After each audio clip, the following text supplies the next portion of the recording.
Y'all, I'm having a bit of an issue with my PowerPoint deck.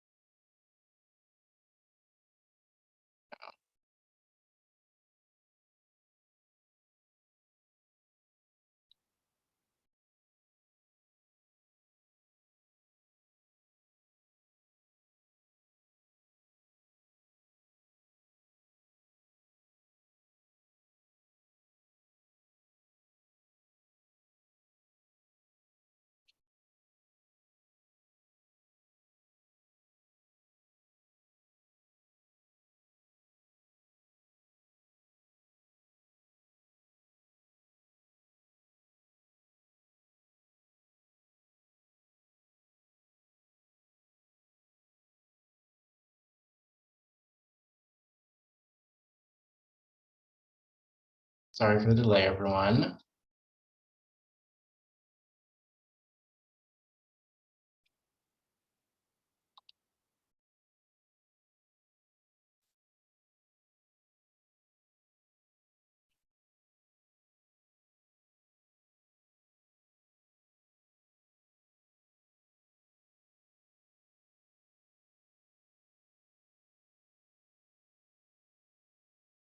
There we go.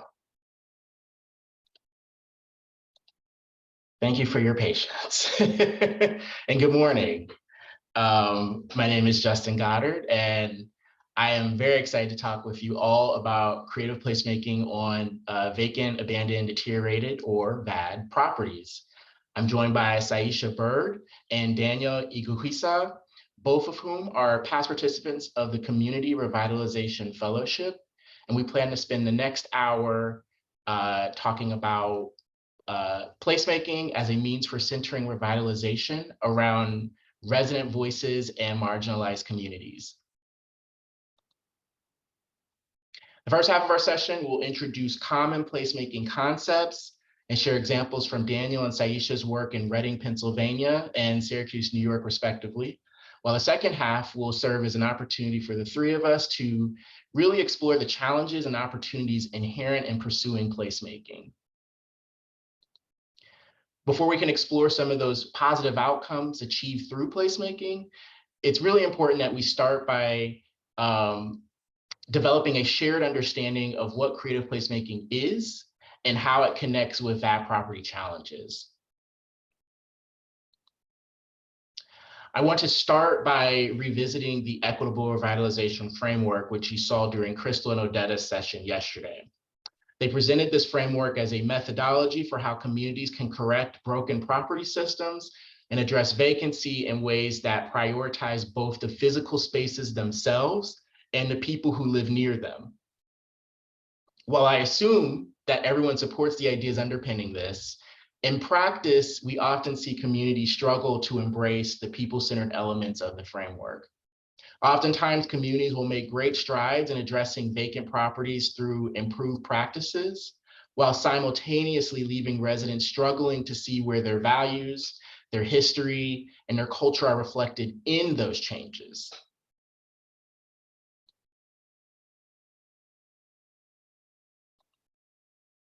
On the other hand, another challenge can be the inertia towards change itself.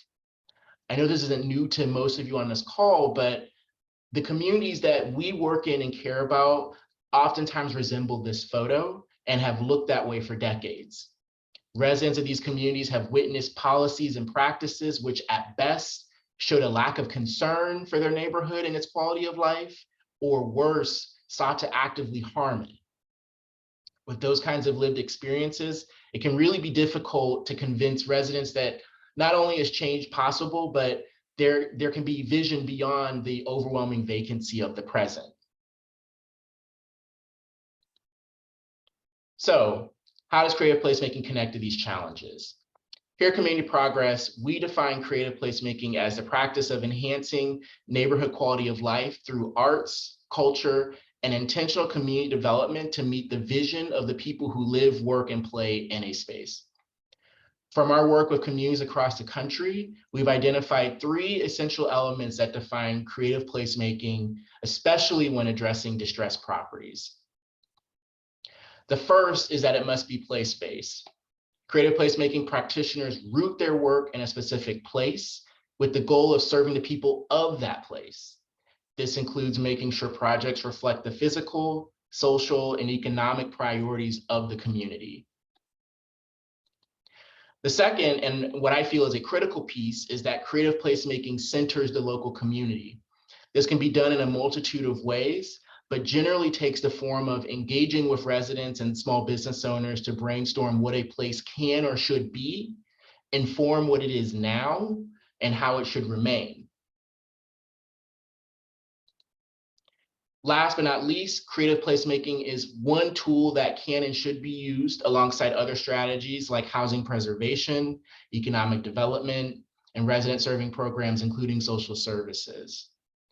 So when we apply this to vacant land and vacant properties in particular, creative placemaking is a valuable approach alongside more traditional and technical strategies, with many of which you heard about yesterday, such as code enforcement, land banking, reuse of properties, demolition, and the like.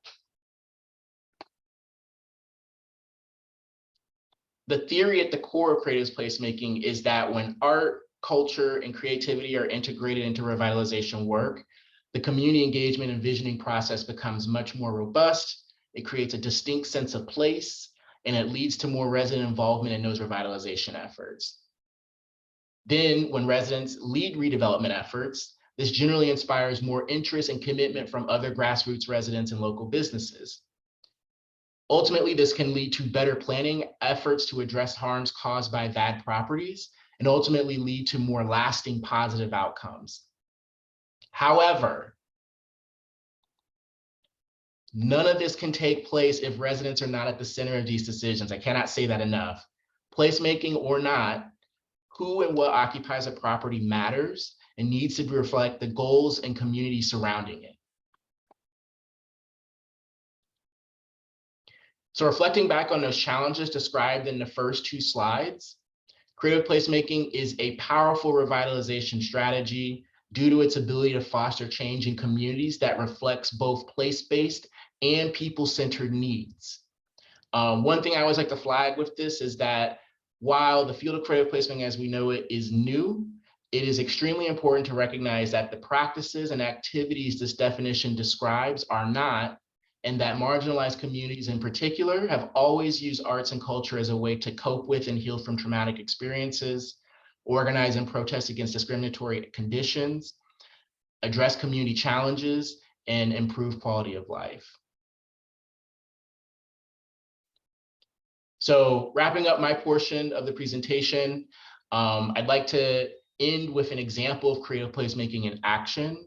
And pictured here is Candy Chang's I Wish This Was sticker project, which took place, in New Orleans, Louisiana. This project came about in response to the large number of vacant spaces post-Hurricane Katrina. And at that time, Candy Chain talks about there was a lot of meetings, there's a lot of community meetings, really just the government and communities alike trying to get a handle of what do we do about this huge problem now. And one of the things that she says is that she grew tired of traditional community meetings where, and we've all experienced this, where the loudest voices dominate the conversation. And she really wanted to create a way for more diverse voices to engage in those conversations around what to do about the abandoned buildings post-Katrina. So she went out and she got all these vinyl stickers created that just say, I wish this was, placed them on vacant buildings across the city, and then made a whole bunch of free ones and just handed them out to community members to place on things as well. And folks will tell you this is always one of my favorite projects to talk about. I think sometimes when we talk about creative placemaking, we love to see the big projects and those projects that have led to these really amazing outcomes. But sometimes that can be discouraging for folks who are just entering this space. And so I love this one because it is not super flashy, it's not super expensive, yet it is still extremely effective in asking neighbors to imagine what these vacant spaces could become in a way that is public, it's collaborative, and it's arguably more productive. People not only got to share the ideas that excite them, but also got to see their neighbors' ideas and where there might be areas of overlap and opportunities for potential organizing around some of those properties. So with that, that is the end of my portion of the presentation. I'm very excited to turn it over to Saisha Bird, who's going to talk to us about some of the placemaking work going on in Syracuse, New York.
Good afternoon. I will be presenting on building generational wealth in a pocket park through placemaking.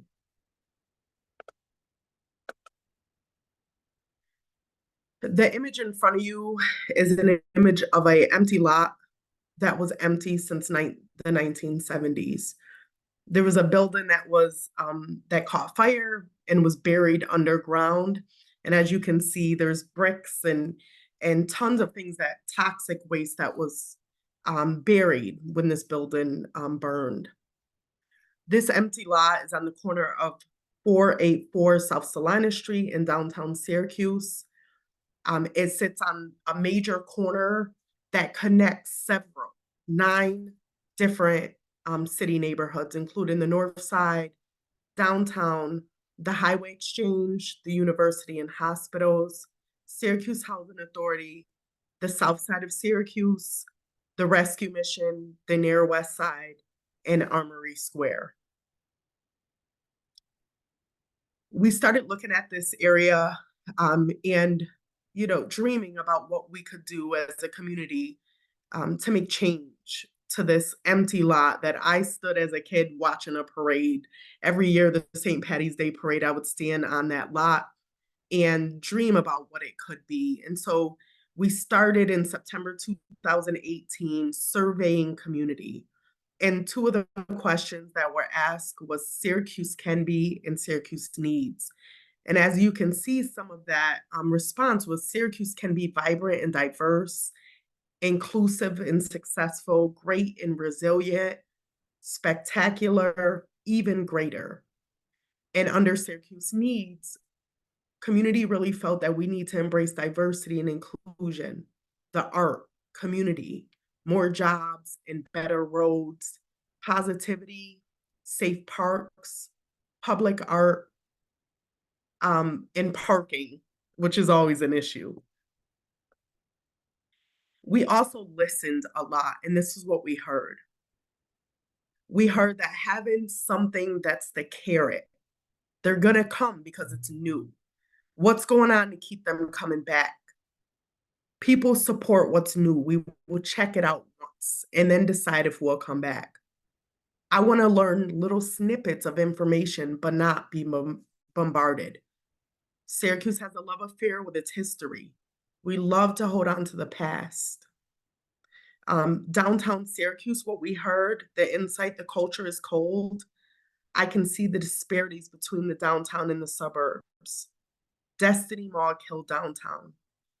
This place dies on Sunday night. Syracuse is made of islands, so disconnected, and the corridors are uninteresting. And so this is what we heard through several focus groups. We held 10 focus groups, 96 participants, 17 hours of interviewing, 1,700 surveys, and one pop-up event. And so what this space has become is the Salt City Market. The market is a 10-stall food hub with local vendors. It's a coffee shop and a bar. It's a community kitchen and a meeting space. It's an office space on the second floor with 13,500 square feet for the Allen Foundation, who has been behind this project and created this project with the help of community. 6,500 square feet for nonprofit agencies, and then mixed income housing. So 27 square feet across 2 floors and 26 800 to 1,000 square feet units. This is one of the gentlemen that has now started a business to build generational wealth within the Salt City Market. His name is Slay. He's the owner of Solution Slay Southern Cuisine.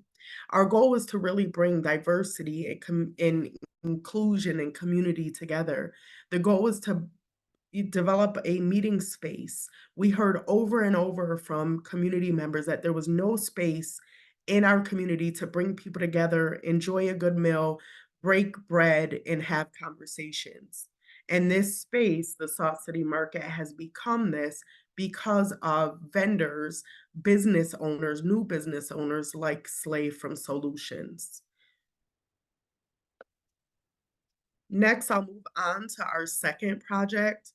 Another placemaking project that came out of work from a group of fellows through the Community Progress Program and the Syracuse Land Bank. In March 2017, a group of ESF students and staff, which is our environmental science and forestry school, looked at different spaces around the city. And the Roland space, empty lot, was attractive because, as you can see on the map, the Monday Branch Library sits directly adjacent to the space, to the Roland Street, now what is a pocket park. The opportunity was to create a space adjacent to the library for community programming.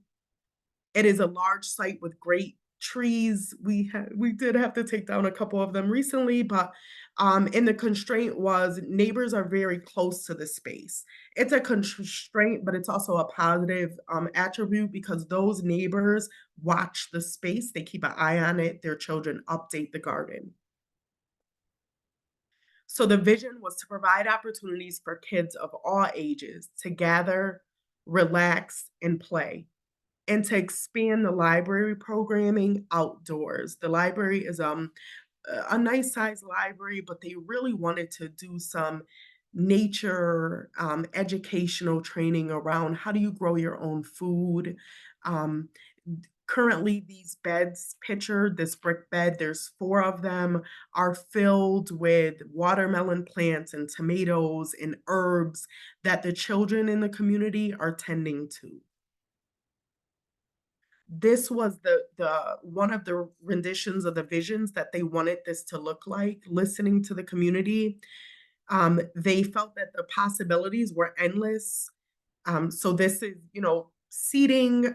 There is going to be an installation of sensory activities for children and a story walk where children can walk around and read a story that is stable in the space, that will switch out often. And again, the beautiful trees. So lastly, the center will continue to offer opportunities to community residents and businesses and build generational wealth, and to be a space for community to gather and eat amazing food. It'll be opportunity for families to continue to grow themselves. We've had 3 different businesses expand into brick and mortar. So not only do they have a space in the market, they have an additional space where they've been able to grow their business because of their start here at the Salt City Market. The Roland Park will soon offer community programming, sensory equipment. It'll be a safer space for children and families um, to read, to have lunch, and to enjoy a safer park in their community. There's not really a park right there in that neighborhood. The neighborhood is traditionally called Skunk City because the history of the amount of skunks in the neighborhood. But the children have been really enjoying it, and the goal now is to get the families to enjoy it together. Again, thank you. My name is Saisha Bird. Um, I am the Director of Family Voice at the Early Childhood Alliance. I am a board member for the Salt City Market and a fellow for the Land Bank, as well as a board president for Home Headquarters, Inc.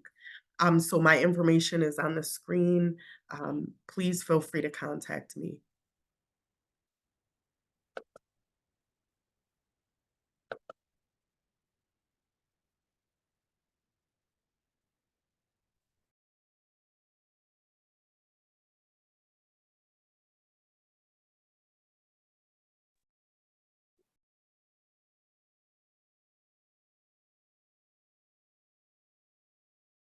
Hello, everyone.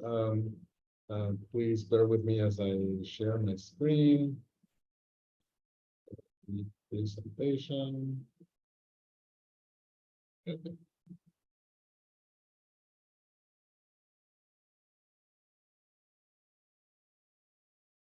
So hello, everyone. My name is Daniel Eguskisan. I am extremely happy to be here to share some of my or our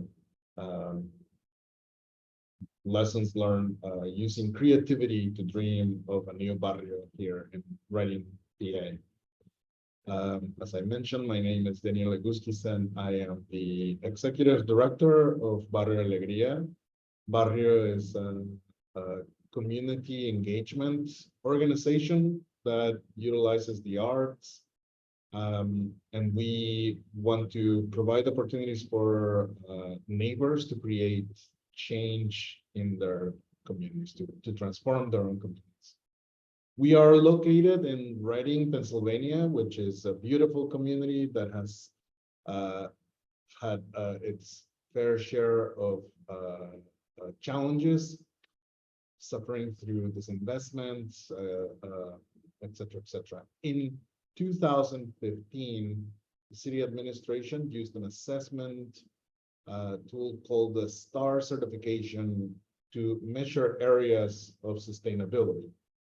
Our city in this assessment got its lowest score in equity and empowerment. And as we have been doing work utilizing the arts, we have come to realize that there has been a lot written on community engagement and creative place making and creative place keeping. So we want to share with you what has worked for us in our particular area, and the impact that we have to share can be best understood through stories. So I'm going to be sharing some of those stories today. The first story is of an area called Lucky's Lane. This area or this space was once a house that burned down, and through the years, it began accumulating trash, debris. Then some neighbors began just abandoning, or people began abandoning cars, vehicles. It was not a really good space for the community. However, the neighbor that lives next to the lot wanted to engage with us to do some redreaming of the space. So this was something that was led by the neighbor that lives next to it. She engaged us, and then we helped create the change. This talks a little bit about our work around trust. For Barrio, trust is extremely important. It is hard to gain back once you lose it, and it is very, very easy to lose. It is also important for us to share with you that community engagement, this work of creative placekeeping, is not just on the physical domain. Even though creative placekeeping or creative placemaking sounds like it's attached to a physical realm, or is just on the physical realm, it is very much psychological and energetic work as well. So our suggestion is that if you're going to be working on the realms, you should also pay attention to the psychological work that is being done, and also the energetic work that is done. By psychological and energetic, I mean, how do you gain the trust of the people, and how do you support the work that they are doing? How much are you showing up? How connected are you to the work that is being done? So I wanted to let you know, for example, that there are creative placekeeping work that is being done that is probably not viewed as creative placekeeping work by those that are doing it on the ground. Like, for example, the neighbor who lives next to this lot, Miss Jeanette, she pulls out 2 chairs out of her house every morning and sits to have coffee, and then invites neighbors to have coffee with her. And for us, this is one of the most beautiful examples of community engagement, creative placekeeping, creative placemaking. But when you ask her what it is that she's doing, she just says that she's just doing a very, very small thing, and it's not much transformational. But those things, examples just like hers, are happening all the time, and I think that it is very important for us to mention. As Barrio, we try to be very conscientious about who is at the decision-making tables, and because of that, we are also in constant contact with neighbors on the neighborhood, because we need to make sure that when decisions are being made, either their voices or themselves are there, so that decisions are being made with the people who are going to be impacted by those decisions. The second story that I would like to talk about today is of Riverfront Park. And Riverfront Park is a park that runs along the Schuylkill River, which is next to us, next to our city. And the issue was that for a period of time, a couple of years ago, people from the city were using this park as an area for picnics and for having parties, because during the pandemic, it was hard to get together in private, closed spaces. The issue was that because neighbors or people who were coming to take advantage of this area were not connected to the area, did not feel like this area belonged to them. They were not really respectful of the space, so they were bringing in grills and they were bringing in stereos that were contaminating the sound of around the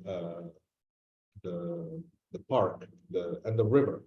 So you could hear their music from across the river, and it was becoming a nuisance. So this could have been the perfect opportunity for an educational program to go and talk to those people, to reconnect them to the river, trying to see where the disconnection is to the space. Unfortunately, the solution that was adopted was closing the parking to the park, and so the solution became very punitive. And this made everybody disconnect even more from the park. And we saw an opportunity to do something to bring life back to the park and to the river. So we engaged the parents of our Grupo Guarani, which is a folkloric children dance group that we work with. And so they began holding practices at the park in partnership with the city of Reading and also the police department. So it was really, really beautiful to see these Mexican families being able to park in areas where everybody else was not permitted to park, and for them to have the protection to have, you know, the space, and to be able to tell the police that they belong there, that this was their park, and they were or their in their practice space. So they have begun taking ownership of the park. Before every practice, they hold a cleanup, and they have run programs with family members of the Mexican dance troupe to learn more about the river, to learn more about how to take care of rivers and the water, the importance of water. And all of those programs are as part of this reimagining the life of the park and reimagining the reputation of the park. So this is important work for us here in Riverfront. Very quickly, I would like to go down the list of lessons learned for us that have been important for us, and how this might be helpful for you. First of all, we would like to share with you that community building is messy and takes time, so do not get discouraged if it feels like you're taking 2 steps back when you're trying to take 1 step forward. It is also very rewarding because over time you're able to see mountains move, and you're able to see transformation that makes you feel really proud. You should use art to deal with issues. We use a methodology called theater of the oppressed. You don't have to use it completely how it is done. You can adapt it to your own needs. Adapt art. That's the beauty of art. It is very adaptable. It can work for different communities in different ways. Always be open to suggestions. Not only to listen to suggestions, but also to give suggestions. Remember that neighbors do not have the privilege that we practitioners have to be able to learn from other organizations, to attend conferences or to be part of trainings like this. So be open to giving suggestions. Make intentional choices that go beyond what you know. Basically, this is keep an open mind. And also redefine using an equitable lens who your partners are. Always keep in mind that your number one partner should be the people who are being affected by the decisions you are making. Be courageous, have fun, and I was told that I should not leave this workshop without saying that you should not settle. Do not settle, do not settle, do not settle. Always keep in mind who you are doing this work for. And I think that having said that, I have done my job here. So thank you so much for allowing me the opportunity to share this. So I will bring my presentation back up.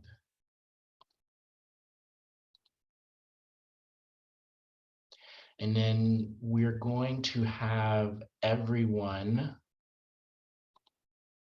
join us here.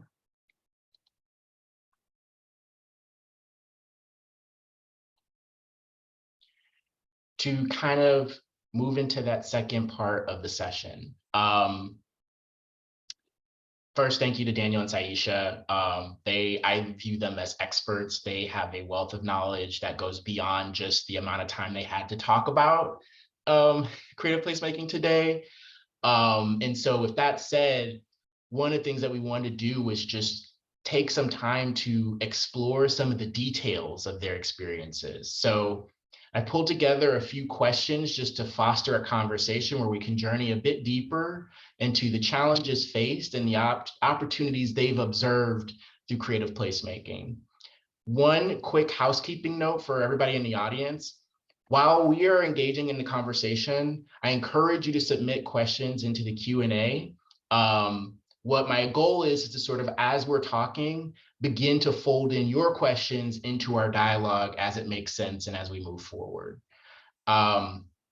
So kicking us off, the first question that I want to start with, this is up to either of you to take, which is, how has creative placemaking helped you and your community see beyond vacancy and envision those possibilities of these spaces? I think both of you kind of talked about that a little bit in your session, but just going deeper, I know one of the challenges we often face is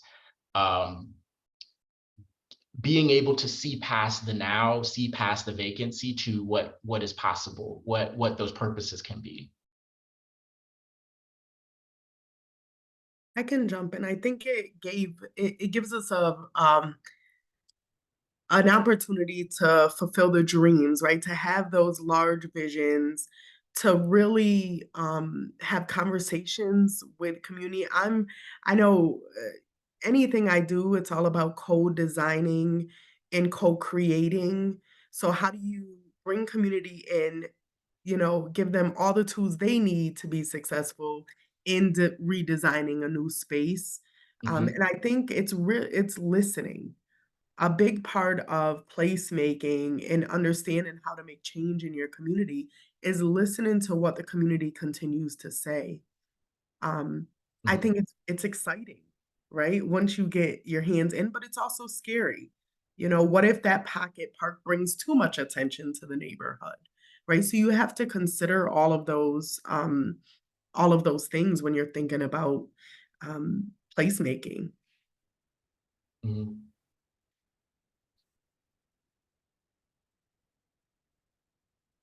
I don't know if you wanted to add anything, Daniel, or. I agree. I think that for us, the most important thing is keeping flexibility in the creative part of creative placemaking.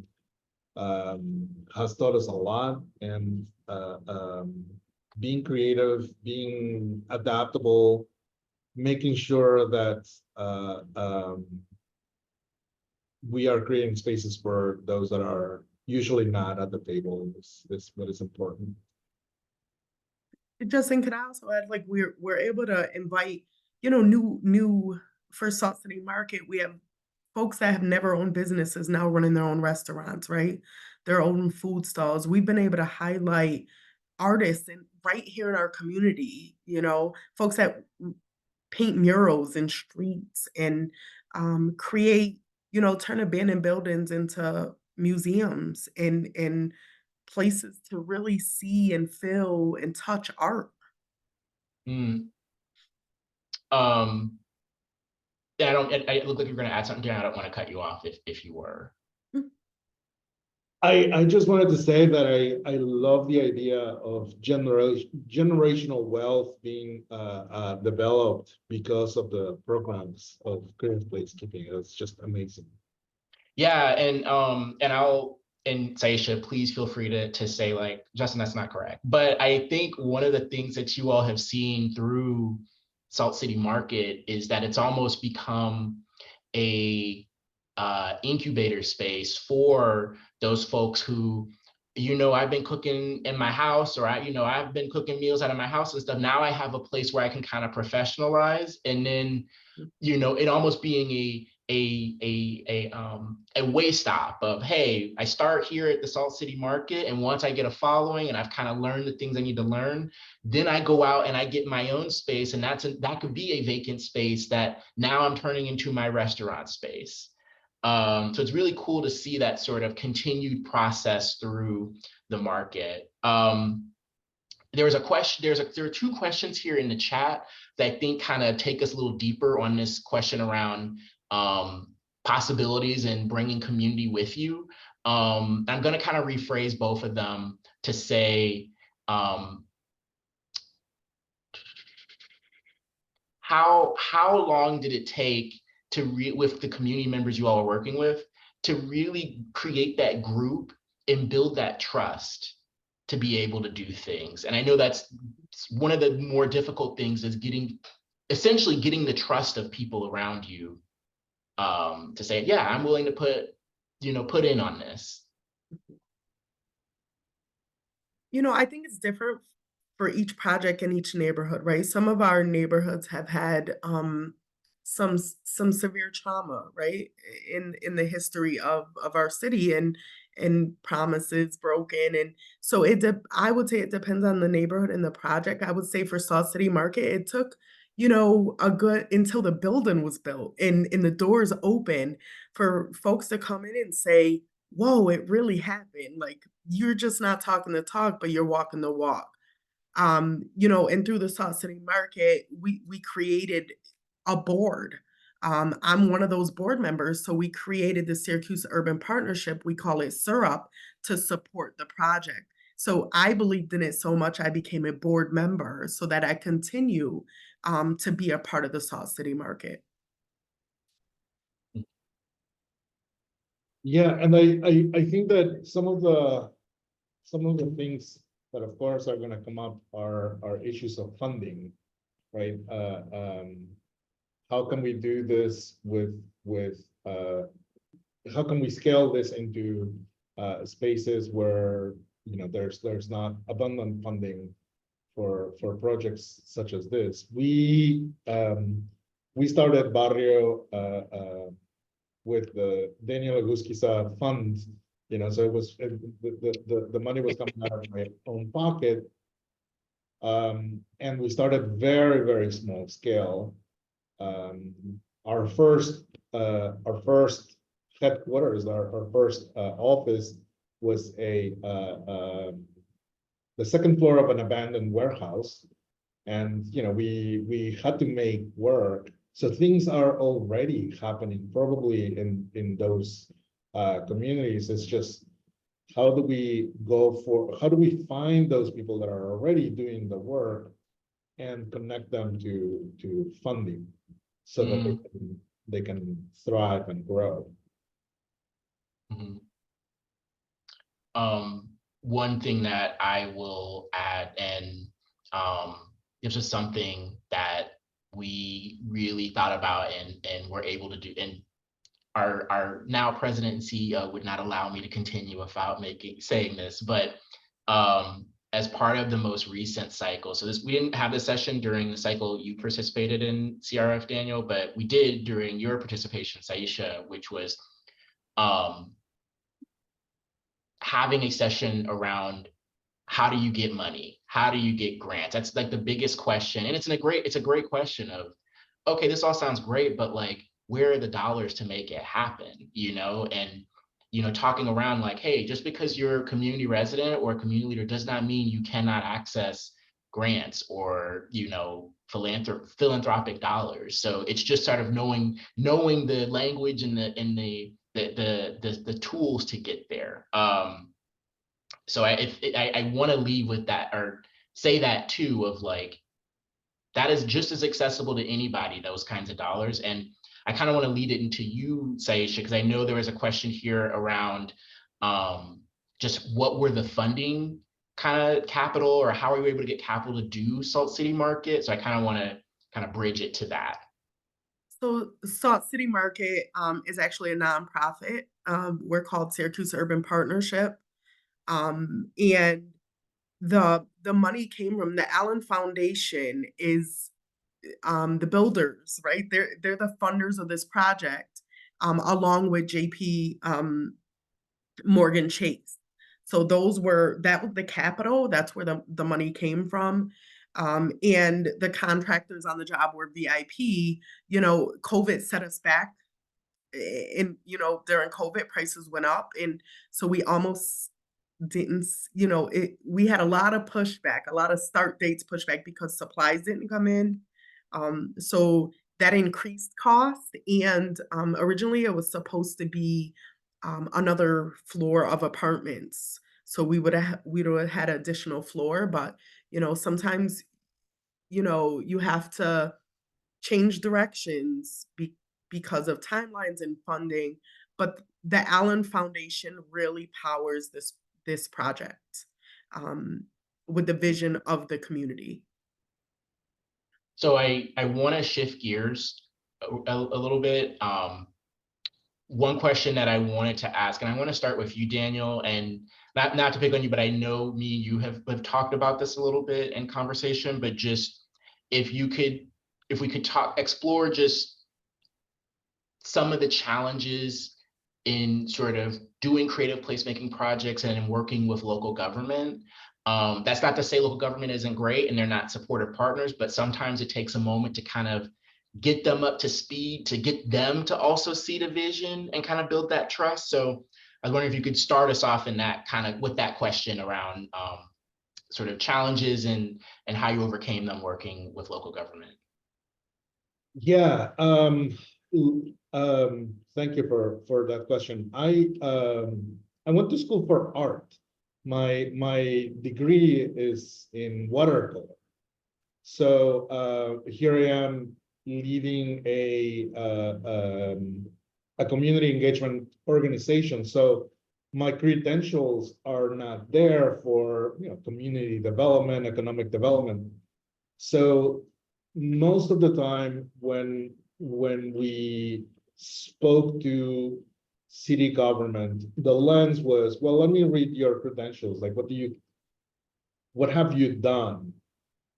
So it has changed, of course, because they have seen the work that we have done and are still doing. But one of the challenges was not having the credentials, convincing that the experience is what matters, and I mean, when we talk about the expert in the room, right? So we refer to the neighbor's experience as the thing that make them experts. But we also learned that we should be listening to and we should be putting to work the people that work in the city because they have the knowledge that we could put together with our experience to make things happen. So I think that's where we are right now, working with city departments, specifically our codes department and our the those folks that are doing work like trash department and all of that to do these type of projects. So not necessarily working with the city completely citywide, but just working with certain departments inside of the city that can really help advance your project. Give you an opportunity if you wanted to hop in, Saisha, on that. I'll speak quickly about the Roland Pocket Park. You know, from the start, we have 2 common counselors involved in the development of the project. So that has been, you know, pretty easy when you have, you know, you've invited folks right to the table that could help move things along, like, you know, being able to put 2 lots together, being able to put a fence up, getting all those permits to make changes to the space. And then for the Salt City Market project, again, when we did these informationals, these focus groups, they were involved. They too wanted to see a change on this corner. In our downtown, where there was an empty lot that you know, it was a parking lot that just looked horrible. Everyone wanted it to change and knew that, you know, it would only make our city better. You know, so anything that's positive in our community, folks all want to, you know, be a part of and see things change. We've not hit many bumps. I mean, there's small things like parking, right? That there may be some pushback from the city about, but we were able to work through those, I call them little minor bumps, to ensure that the project came to life. We have lots of support from our city, our county. It's been really great. As a follow-up, is there anything in particular that you feel has allowed for that very productive and positive relationship with Syracuse's sort of institutions? I think communication. I think continuous feedback loops, ensuring that we're getting information out to folks. I also think there was a lot of work done around little meetings all over the city, meeting vendors. Like, how do we meet community members that want to start their own business, their own restaurant? And oftentimes our common counselors, our county exec, our mayor would show up at those meetings because they too wanted to meet, you know, who are our cooks in the kitchen that aren't selling, you know, good food in a restaurant. So we just continue to involve them and share information with them, and not leave them out of anything. Got you. So it is 10:56. I want to ask one last question. And this comes from the Q&A. I'm gonna, whoever asked this, I appreciate this question a lot, but it's a very long, it's a long question, so I'm gonna do my best to paraphrase here. But they speak about wanting to be involved in supporting groups like the groups that you all are involved with, but recognize that they are not a member of the impacted communities, and that, you know, they work maybe for organizations that have been a part of that harming process historically. Maybe they work for a city government that had some questionable policies, but is trying to do better. And so the question they ask is, what can I do to ensure that I and my organization am a positive, strong, and effective advocate for these communities? Where do I start? Are there resources I can educate myself with? I would say start with listening. You know, attend some community meetings, neighborhood meetings. Don't always be the first one to speak, but be the one to sit and actively listen. And for me, that's really key. I mean, we need allies everywhere, right? And we need people in the room that are passionate about making the change and being a part of the change. But I always suggest, like, come in and listen to understand. Mm-hmm. I think that's beautiful. And I think that recognizing what role you have, and what understanding what your past has been, what the dynamic has been in the past, so that you do not repeat it in the future is really good. So I think that person, that organization is in a good spot, knowing where they come from and being willing to change is great. It's a good first step. With that, we only have 2 minutes, so I'm not gonna I'm not gonna ask another question.